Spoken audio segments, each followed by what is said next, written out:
It was fun hearing that. So wisdom and resilience. And if we add ancient to it, what does that mean also? So I'm going to start out with my grandmother, who was born in 1884 in the territory of New Mexico, in a small mining town where her father was the doctor. And she kept his bag, and as kids we would look into those instruments and pretty primitive stuff. But that was the wisdom of the time. And if you take a look at what the medicines they had at the time were, they had mercury, deadly poison. They had arsenic, that was another poison. They had laudanum, which is opioids, which is opium. Marijuana, which actually was that works, still does. So when we think of ancient, does ancient mean that it's true and that it's useful and helpful? So just because something is ancient, we need to have the discernment to see if it's workable now. And that's a key distinction. If we get anything from today, we take a look at what is wisdom, but the use of knowledge in a helpful way. It's how we use the knowledge that we know. So we can be very knowledgeable and be dumb as a post and how we apply that knowledge. So wisdom is something that we earn through experience. Wisdom is something that isn't given. It's a muscle that you exercise through failure, through successes. And bit by bit, you build a foundation. So,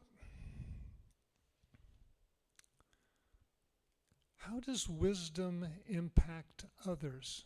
How do we use it wisely? And when we say something to another person, and we're imparting our wisdom, is there fertile ground to receive that wisdom, or is it falling on deaf ears? And that comes, we don't know, but we do our best again and again. So when someone's in grief, when someone's in pain, when someone's having a really tough time, of course we want to help. But do we help in an appropriate way for that person in those circumstances? Or do we look to something we've learned in a book and not paid attention to what's alive and present in the moment? So wisdom has the discernment to be able to be so sensitive so that it sees the picture in the moment and can be appropriate.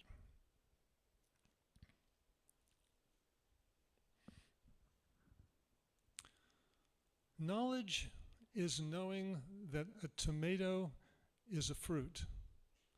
Wisdom is knowing you don't put a tomato in a fruit salad. There's the difference right there.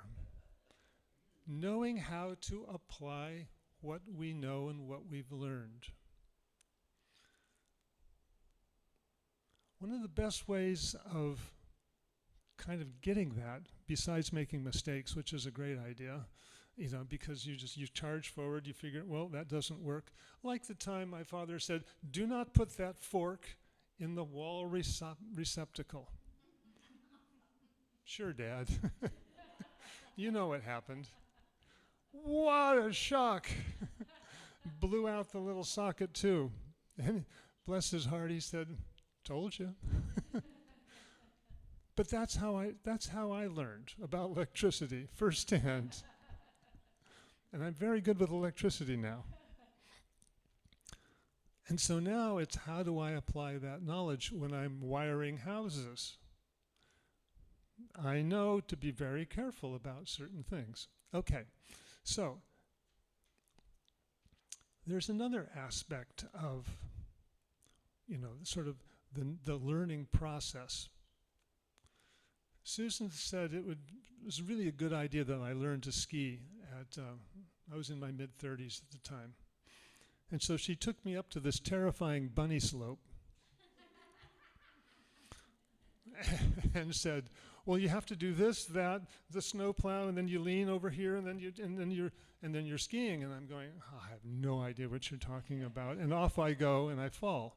And I fall again and again, and she keeps telling me what I'm doing right and what I'm doing wrong, and I have no idea.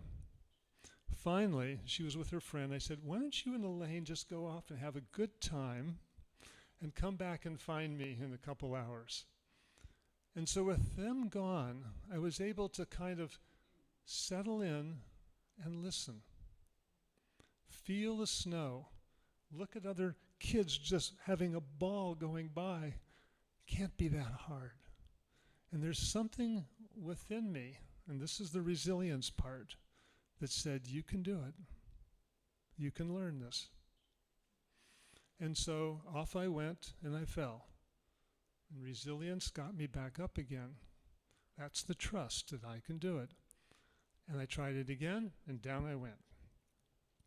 And time after time, something clicked, just like learning to walk. Something clicked, and I got one turn, and I could feel it. And now I knew what Susan and Elaine were talking about. I didn't have the context. So when you're imparting your wisdom, people have to have some kind of experience so that, or a framework, so when you impart your wisdom, that they can hear it. So it has to be appropriate for the level that you're speaking to. You wouldn't speak to a child in the same, well, maybe you would, in the same way you would an adult or your family member. So these are the aspects of gaining wisdom. And how do we gain wisdom? But by getting back into the arena again and again. It's the experience piece. And that's what takes resilience. And if we look at resilience and wisdom, they're really buddies. They travel hand in hand. And so wisdom doesn't really come except through resilience. Because you have to get back up and experiment and discover what really works. And that's how we gain our wisdom. And so, Eli Tomac, my favorite national champion motocross racer, says you do not win championships on your good days. You win them on your bad days. And that's the resilience piece. The resilience piece was when you pull yourself back up, like when you've fallen on the bunny slopes, and you get back on the bike. Even though the bike is bent and it's not running properly, you give it all you have because you need to salvage the points when you can. So, what is that within us that gets us back up? And that has to do with, do you trust yourself? Do you do you believe in yourself? Do you have that confidence? How do you build that confidence? By doing it. You don't become a proficient piano player by not practicing. You practice and practice. The same with singing. And when you have a bad day, you go back and you go, I can do better. And you start again. We always get second chances, and third chances, and fourth chances. Unless we stop ourselves, we have an infinite number of chances to get it right, or to really find the satisfaction we're looking for. And if we think about the satisfaction, we start to think about the peace. The peace that comes from doing your best, making a difference, uplifting another person. These kind of these bits of satisfaction really give us that aha moment at the end of the day where I look back and go, yeah, this has been a good day. Those good days come from resilience, knowing that you can do it again and again and again.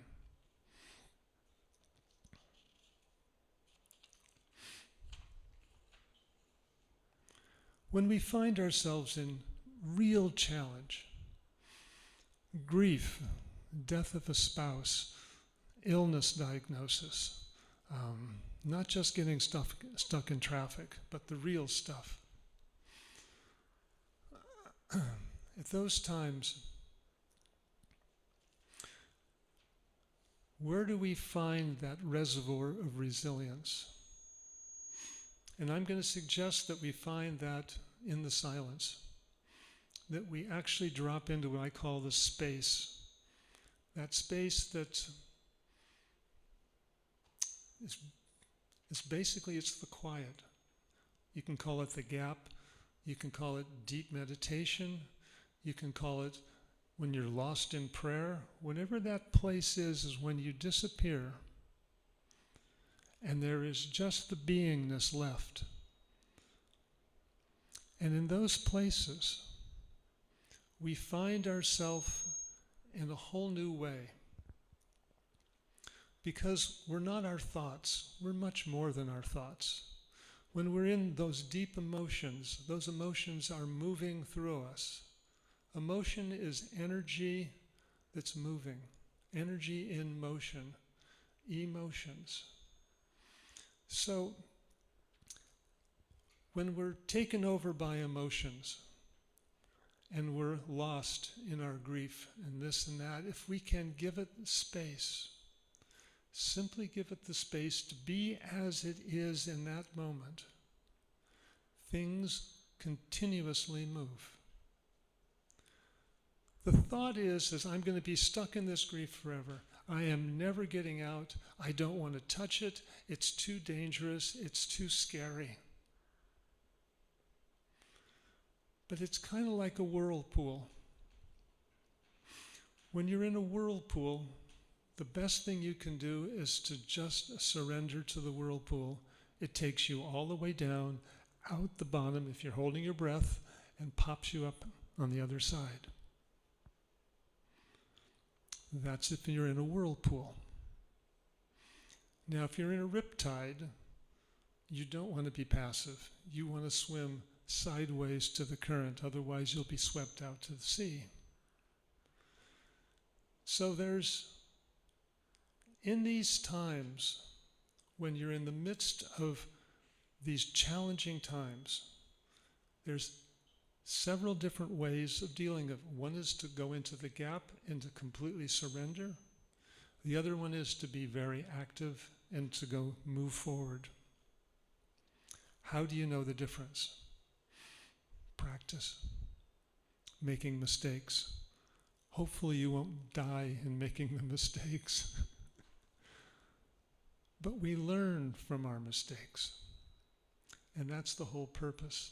Are they mistakes or are they opportunities to do better and to gain wisdom?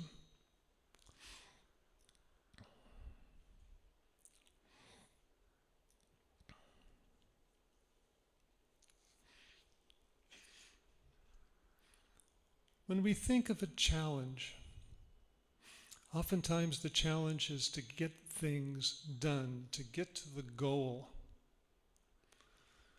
And that's great. I want to learn how to ski. I want to really become a good skier.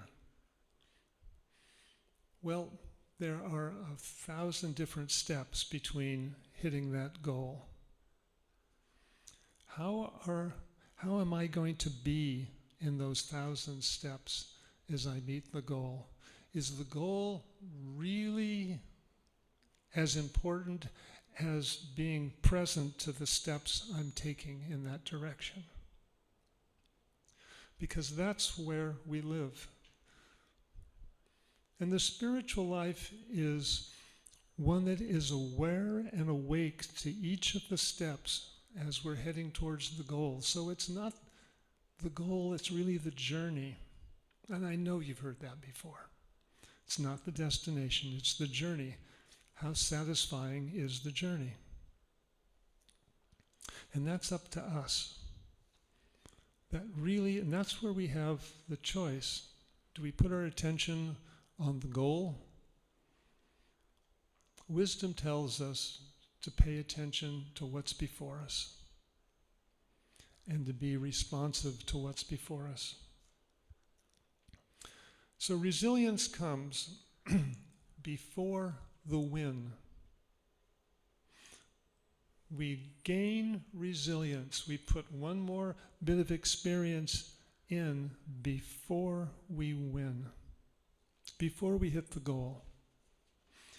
Because it's getting up out of the snow again and again is building resilience. And all of a sudden, I got a win. But I didn't get the win without getting up again and again. And so when we wake up in the morning and we go, oh, it's raining. I've got to do this. And I have no energy for what my work looks like today. There's something that when we have the resilience speaks right beyond that thought, doesn't believe that thought, and says, okay, sweetheart, but we're getting up anyway. Thanks for sharing, but we're getting up anyway. And we continue, one step at a time. And what if we were to really live our lives as if we were watching our thoughts and emotions come and go? And isn't this really the spiritual life, is to watch the thoughts come and go, enjoy them as they come and as they go, knowing that they're constantly changing, constantly changing. Thank goodness they're constantly changing, because I wouldn't want to get stuck in any one of them for very long. And even the most beautiful sunset or the tastiest ice cream, we can't hold on to it. It passes. So we bless it as it comes and we bless it as it goes.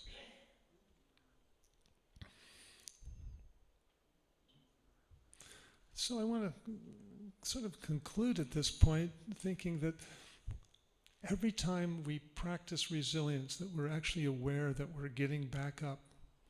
We're standing back up in the arena and we're getting on the bent motorcycle and we're taking off and we're giving it one shot, because this is where my heart lies. This is where my energy is.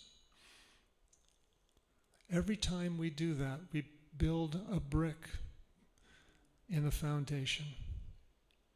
And we gain the experience that we're not only capable, but we're certainly worthy. And each brick builds this foundation. And as we build a foundation in the physical world, this is what I can do in the physical world. The same goes for the spiritual world. When you have that trust in what you can do in the physical world, that trust carries over into the invisible world. And I'm not going to speak too much about the invisible world, because it's my invisible world. You discover your invisible world. Not necessarily through book reading and classes, but that's a wonderful way to get the knowledge. But without the experience, it's just knowledge. So we do it all. We do the reading, we do the meditation, we do the classes, we do all of the practices. It prepares us to be resilient. It builds the small bricks.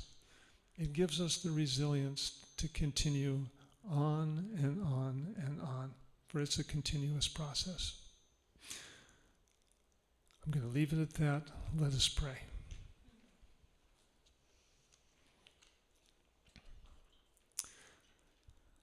So as we take a breath together, just a deep collective breath, and let that breath move into the gap of emptiness. That gap where there is no thoughts, there's no reaching, there's no desire. That gap that is totally peaceful and in tune with the rhythm of the life that is being lived exactly in your chair right now. The rhythm of life that is your breath. And today we remember together how trustworthy we all are, that we have always been growing in wisdom and resilience, and that we can trust and will continue to find our way in the midst of the most horrendous challenges, that there is a light that we can always follow when we listen. And we vow to use our wisdom to do good and to uplift in this world. For we are the capable, wonderful people that our pets think we are. We bless this, we let it be, and so it is.